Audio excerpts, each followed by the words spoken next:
Coming up next week on the Computer Chronicles.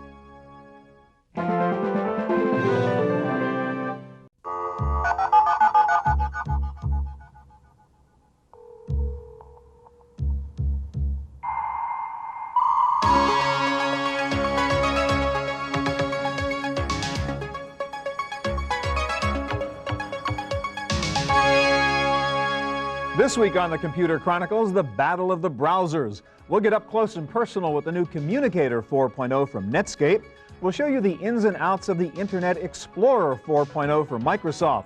We'll see how they both handle audio and video streaming. We'll talk to some end users and to some web designers about what they like or dislike about the new browsers. And we'll talk with a senior technology editor to see if we can figure out once and for all who will win the battle of the browsers. Plus, my pick of the week, a very unusual program called Disc Tracy. You won't want to miss this comic strip. It's all coming up next on the Computer Chronicles. Computer Chronicles is made possible in part by SoftSource Incorporated, publishers of Pro One software, educational software for young adults, and by Z Auction, the live online shopping experience. Additional funding from PC Connection and Mac Connection, the catalog and online superstore with PC and Mac products, toll-free technical support, and overnight delivery. And by Windows Magazine, delivering desktop, enterprise, and internet computing news, reviews, features, and how-tos for a Windows world. Because the world runs on Windows.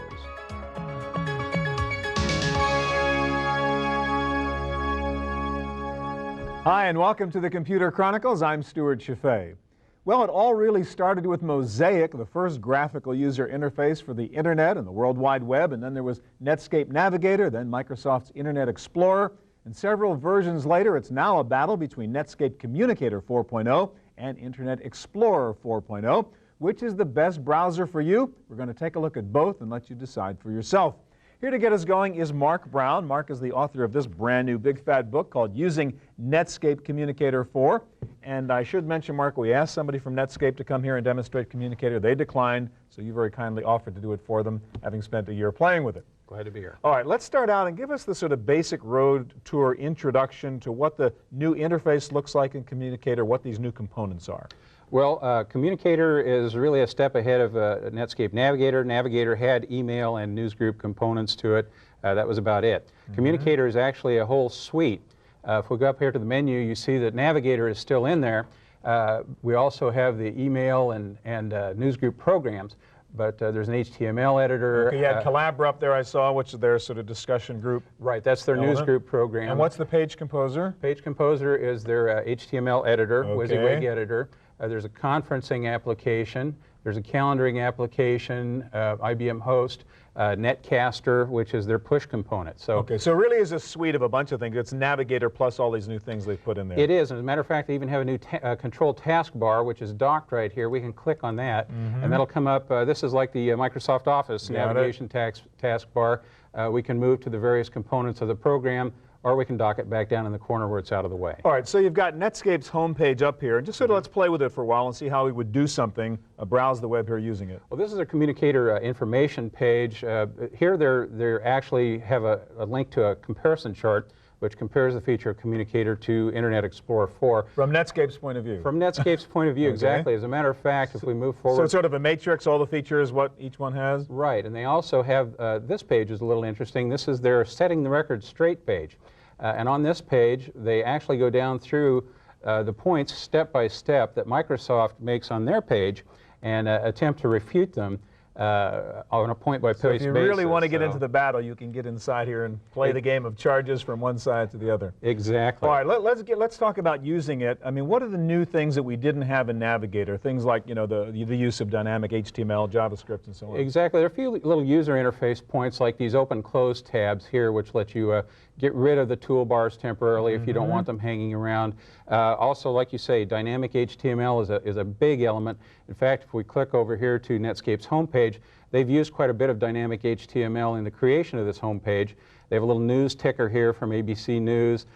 This is a floatable menu which can also be docked. Now, all the stuff on the left there, this is kind of new now, right? This is sort of an Explorer kind of look, isn't it? It is a little bit. They've actually implemented this menu, though, in the web page itself rather than in the browser. Yeah. We can expand and contract these menus, and we can even pop the whole thing out of the way and just leave nothing but a tab. All right, we don't have a lot of time to do all those. Mark, just briefly, what do you really like about what they've done with Communicator? I like the integration. I like all the different components, the way that they work together. They're easily accessible from one another.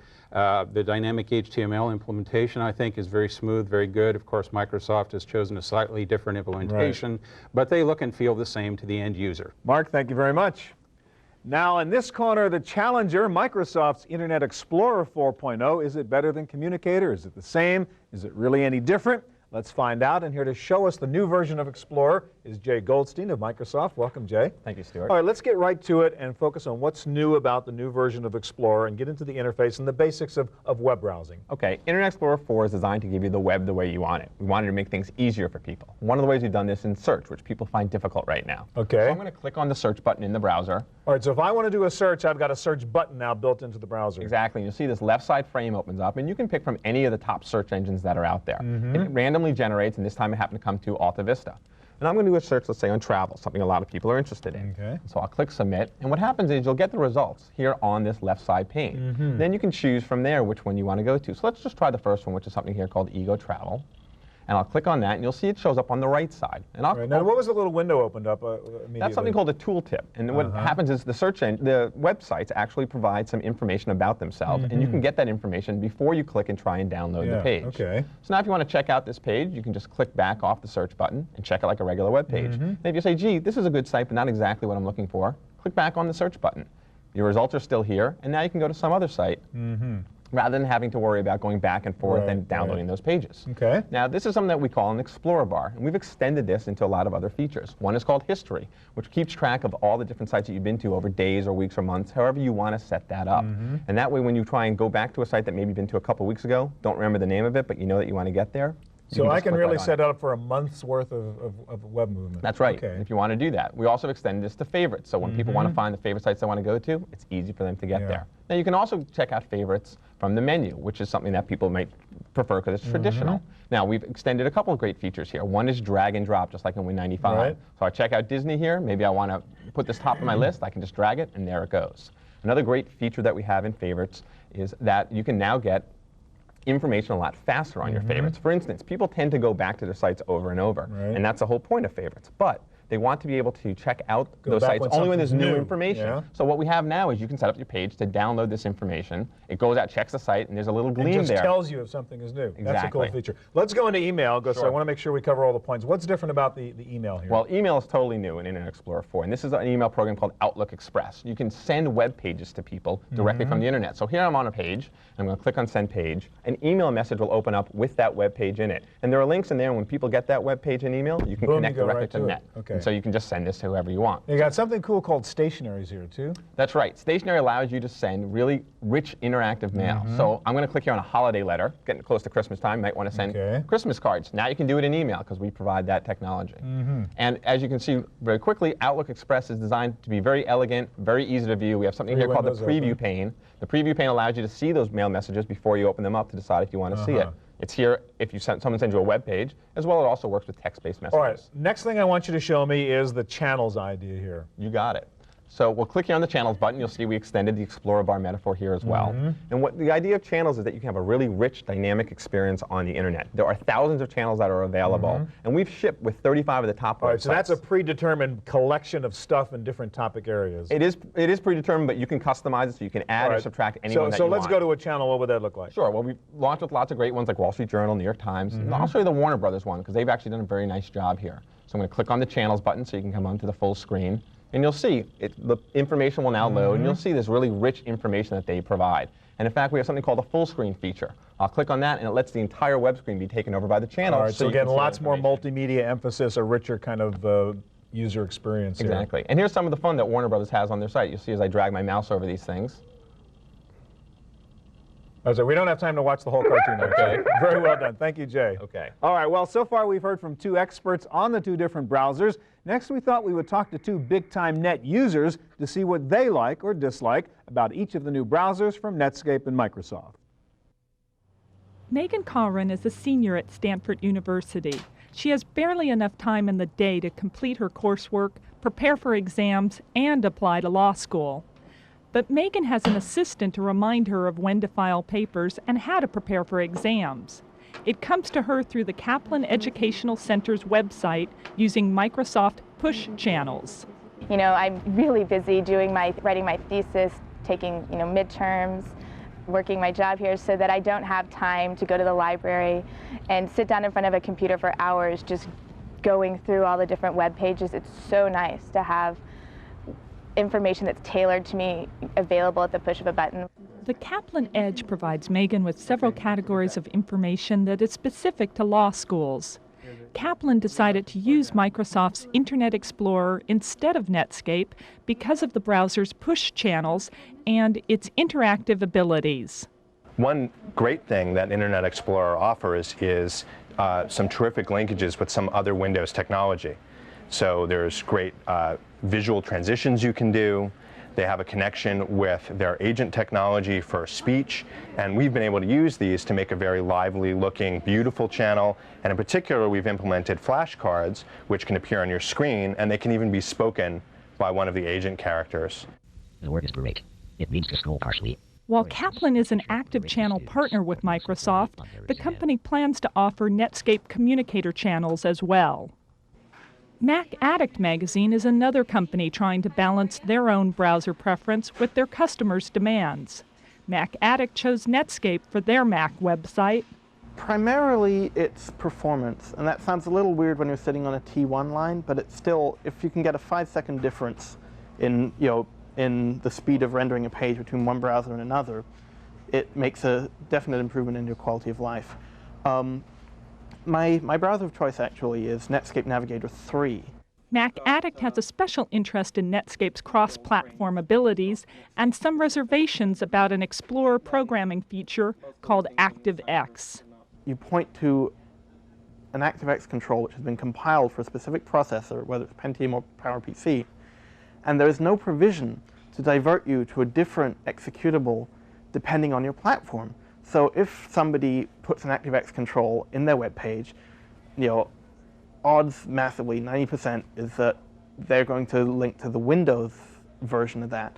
And if you as a Mac user come along, you see nothing. It's just a sort of real thumb in the eye. You are not dominant. You do not have market share. For the Computer Chronicles, I'm Sarah O'Brien.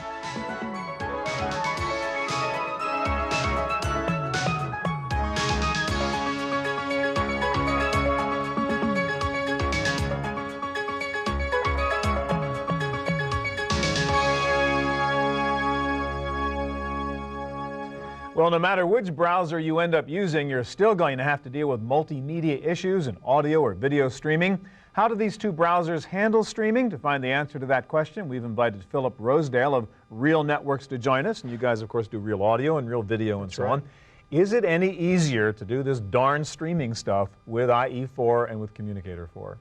I'd say, in short, the one thing that is easier about it is that we're always trying to find new ways to get our players out to people, so you have the player that you need to watch streaming media. If you get the new IE4 browser now, you actually get our player as a part of that browser. So I don't have to separately pull that plugin down. That's correct. So that is one thing that's easier. Now, is that true with Communicator or not? It's not currently true with Communicator. We aren't we have a bundle with Internet Explorer that puts us in that installer. Right. We don't have the same arrangement. So at the moment, if I need to do real audio or real video stuff, it is in fact easier to do it in Explorer? Well, I would say that if you download Explorer, you get it, but of course the behavior of streaming media in the browsers is basically the same. We work very hard to make it the same. Well, that's what I want to look at. You've got your page up here. And let's take a look. First of all, how good are we now? You've got 5.0 of real audio and video out there. Let's show us what the streaming looks like in terms of looking at some audio and video. Well, one of the fun things with 5.0 that I'll show you here is we're able to now do animation, which is a good way at 28.8 modem speeds to do a level of playback quality that you just can't get with video. Yeah, let's take a look at it. So let's take a look at one of these. We're going to look at Looney Tunes here from Warner Brothers. So we're actually dialed in on a 28.8 modem right now, so it's all very, very real. So a kid could go online now and watch a cartoon in the same way the kid might have watched the cartoon on the TV station. Well, you can judge for yourself. All right, so this is all Bugs and Looney Tunes. You're actually doing a little trick here, right? Because the file is still loading. Some of them, yeah, we get a chance to load some of the character data and stuff. So get a little piece up there, keep the kid busy, and then while you're loading the rest of the file. But basically, you can do. All right, so again, this is, you know, pretty good quality cartoon animation stuff. Yeah, and compared to what you can do with video, if you try to take this same cartoon and just compress it as real video, it wouldn't look as good at 28.8. But this is a way, if you want to do the authoring, to do something really amazing for 28.8 modems. To take the animation approach rather than the video approach. Exactly. Of course, we support both. Real Video came out earlier this year, but Real Flash, which is this is actually a product that we made in conjunction with Macromedia, using technology that most people have experienced on websites, Flash, and combining it with real audio, synchronizing it, and creating something All like right, this. let's go back, and there was another clip that is a little more video-ish, if we will. That's that Gattaca clip you have up there. So let's kind of run that one and see what that would look like. And again, we're in which browser right now? We're actually in Netscape right now. We're in Netscape at the moment. In Communicator 4. I'm going to jump now just to our player. Of course, with our technology, you can also just watch media in the player itself, which is actually the way we started. Right. So this is a movie trailer that's the same technology. It's the same animation technology. But it looks kind of different. It has a sort of a different flavor. All right, it's a little more video. Real TV is looking here. Right. And again, this is a file we would have downloaded earlier, and you're just playing it back inside the real and player. this is something that in 10 seconds starts up streaming and then can play for 10 minutes if you like. All right, so Philip, quickly, does it matter from my point of view as an end user whether I'm looking at your streaming stuff in Explorer or Communicator?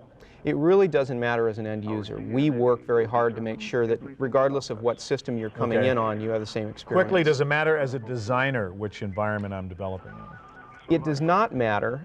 There is a different paradigm for building web pages, though. The Internet Explorer uses ActiveX as the technology that you use to embed things into pages, and Netscape, on the other hand, uses plug-in technology. As an author, you have to essentially write little segments of your pages for both. But the end result would be the same. The end result looks the same to the user. All right, thank you, Philip.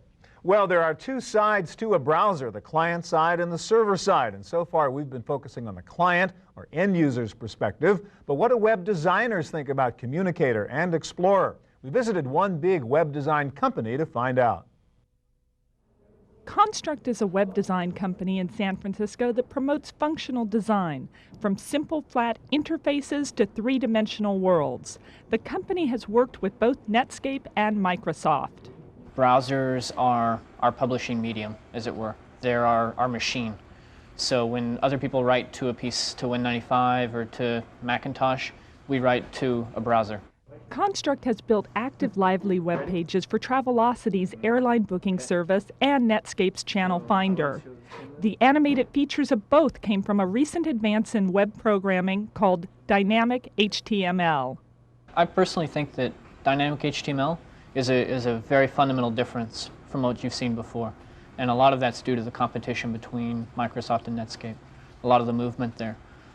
Specifically, you can build real applications now on the internet, whereas before the metaphor was pages and more magazine content. Now the metaphor for us is applications and application design. But the benefits of competition between Netscape and Microsoft are tempered by the two browsers' incompatibilities. If you are writing a channel or an interface for dynamic HTML under Microsoft's browser, you're going to have a lot of difficulty making that same interface work under Netscape's browser. Construct chose to get around the problem by creating two versions of each site to offer features specific to each browser.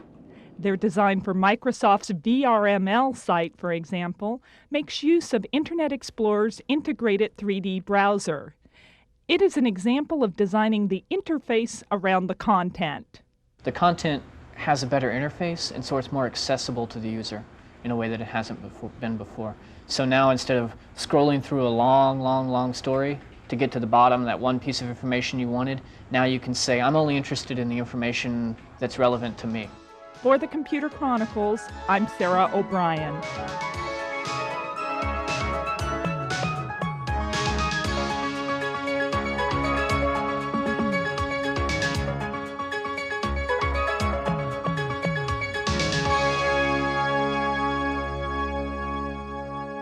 Well, made up your mind yet? No? Okay, let's try to break the tie. Here to help us do that is Amy Helen Johnson, Senior Technology Editor with Windows Magazine. Sort of bottom line question, are there any real significant differences from a user's point of view between working in Explorer, working in Communicator? I wouldn't say they're significant. They're small differences that have more to do with how you prefer to work on the internet. All right, let's talk about one at a time. I'm browsing the web. Not much. Not much different. I'm doing email. No, not much different. So what's different? Well, it comes down to things like the subscription and the channel capabilities, and also in their conferencing capabilities. And what's the difference? Well, a Netscape conference does not accept video cameras. NetMeeting, however, if you want to see your grandkids or see your things, then you'll have to be using that. That's a big plus for Explorer if you want to do video. Okay, any others? Well, if you come down to the push, it has more to do actually on the implementation on the server side. So it's really the server designer side in which it's different, not so much the end user? Well, what you have to make sure is that if there is a channel that you want, you have to be using the browser that will allow you to see that channel. So it's still kind of complicated. All right, let's take a look at the two of them here. We've got Explorer up over here and Communicator about to be up over there. Let's talk about Communicator first. What do you most like, let's say, about Communicator? What I most like about Communicator is that it's easy to configure and it's very configurable. For example, let me show you user profiles. What this allows you to do is to set up different kind of identities. Now, this could be for a family, to have different members of the family, or for example, if you have different roles at work, you can set up different roles. All right, so if at home we have one PC and one browser, but several different people who access the net, as you've shown here, you have your profile, I have my profile, and what would the differences be? What kinds of things can we set up under those preferences? Your bookmarks would be different, your mail preferences would be different, how your screen looks would be different. So that's a nice feature, obviously. Yes. All right, let's go over here, if we can, to Explorer for a second. And what would you say you most like about the Explorer environment? What I really like about the Explorer environment is that Microsoft added in this left-handed pane. And what this allows you to do is it's kind of mimicking the Windows Explorer, where you saw on the left side some of the things that you know, sort of your hierarchy, and then the contents would go into left. Yeah, so for example, if I want to switch over, I can see what's underneath this folder, and then I can just very easily switch, and it'll show up on the right-hand side. Nice, yeah.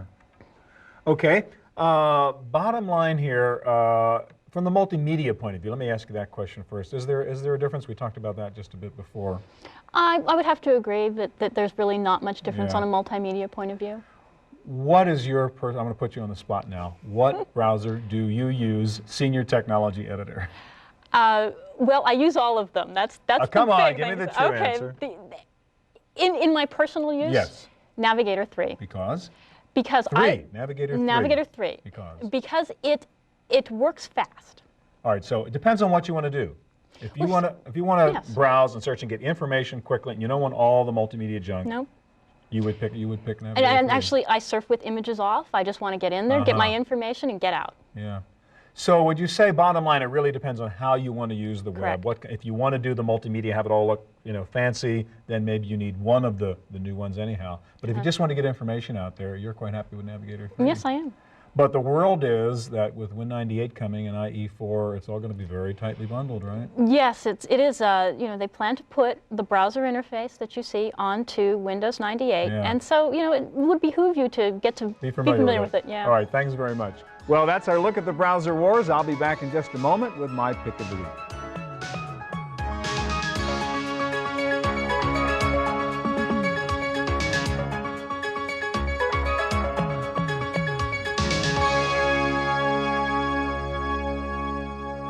Now for my pick of the week.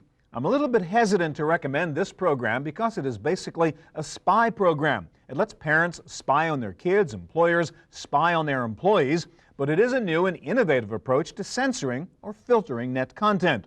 The program is called Disk Tracy, and what it does is snoop onto your hard drive and find questionable files, both text and graphics, to see if there's any bad stuff there. You can set it up to look for files that deal with sex, drugs, violence, illegality, hacking. So I tried this program, and it turns out to be one of the funniest pieces of software I've ever seen. I spied on my own hard drive to see if I had been a bad boy. Well, I sure have been. Look at what this program found. First of all, suspicious file, red alert on a README file involved in the Windows installation of your graphics card because it found one of the options was a Diamond Stealth card. I guess I'm involved maybe in a teenage gang of stealing diamonds. I don't know. It didn't really like this particular graphic over here, which is the basic Windows startup graphic. Maybe if you're Freudian, that little cloud shape could have been a naked woman. Or it does use the phrase turning on my computer, which could be a sex or drug reference. It didn't like a file with the title drag drop, maybe a little S&M activity or wearing funny clothes. It didn't like a size win, task switch, maybe some double entendres there. My favorite is it really was unhappy with this bitmap file, which is the Toshiba logo. This happens to be a Toshiba laptop. I guess it's because the name of the file is Tosh Logo. Could have been Tush Logo. Maybe I have a wallpaper that I've downloaded that has a naked rear end on it. I don't know what it didn't like. Anyhow, if that weren't enough, the program crashed each time I tried to use it. It takes forever to scan even my relatively small hard drive, and of course it's useless because all it checks is what Johnny has downloaded. He can look at all the naked girls he wants, just don't dump them onto your hard drive, stupid. I'm sure the people who made this program were well-intentioned, for as they say in their promotional materials, there are some problems with bad things on the net. But this program really proves the futility of trying to censor internet or hard drive content with the broad sweep of a keyword detective. It's called Disk Tracy from Wattsoft Incorporated of Houston, Texas. Their website is disktracy.com. Maybe they should have kept the original name, but then again, the product wouldn't have made it through its own filter. That's it for this edition of the Computer Chronicles. We'll be back here again next week with more of the latest in computer and internet technology. I'm Stewart Cheifet. Hope we'll see you here next time. Computer Chronicles is made possible in part by SoftSource Incorporated, publishers of Pro1 software, educational software for young adults, and by Z Auction, the live online shopping experience. Additional funding from PC Connection and Mac Connection, the catalog and online superstore with PC and Mac products, toll-free technical support, and overnight delivery. And by Windows Magazine, delivering desktop, enterprise, and internet computing news, reviews, features, and how-tos for a Windows world, because the world runs on Windows. To purchase a videotape copy of today's program, call toll-free 1-888-310-7850. Please specify the show number and the topic.